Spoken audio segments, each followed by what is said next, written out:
The launched roadmap by the Electoral Commission details necessary steps to foster inclusive participation of the public through providing civic education on electoral process and full engagement. Presidential, Uganda being one country, we have one vacancy because the electoral area at that level is one as Uganda. When it comes to parliamentary, we're expecting to have over 500 positions. We are likely to have 1,908,000 elective positions in total. And that's the reason we started these activities early. The Electoral Commission has been lamenting about civic education. Of course, they call it voter education, but voters are people above the age of 18. Before people reach the age of 18, they must know the responsibilities of citizens.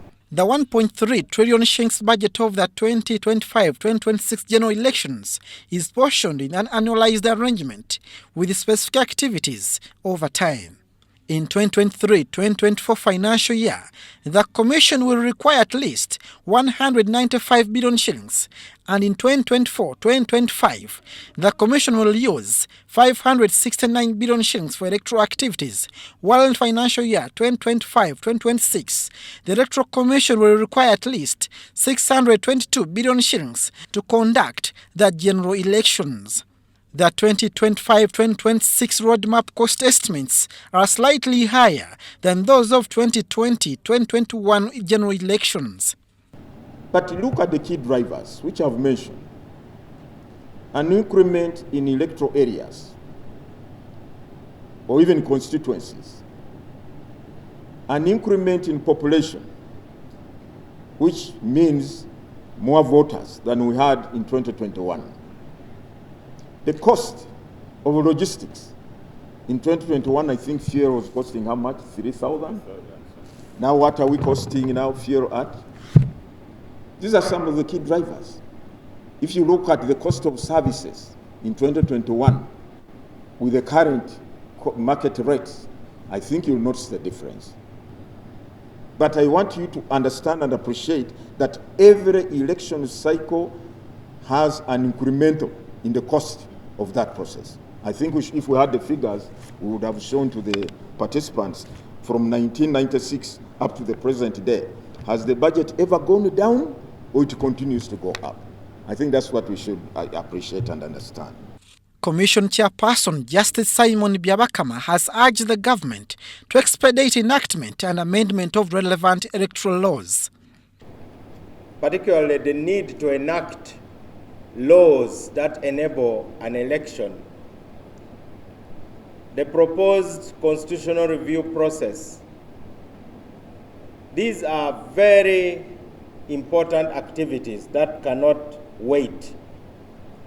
As a country, we need, as citizens of this land, to address all these issues holistically, such that when we go in for an election, let us all desire for one thing: a credible process, a peaceful country thereafter.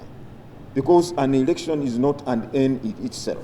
It is a means of people determining their leadership for posterity and also for ensuring peace and stability prevail in our country.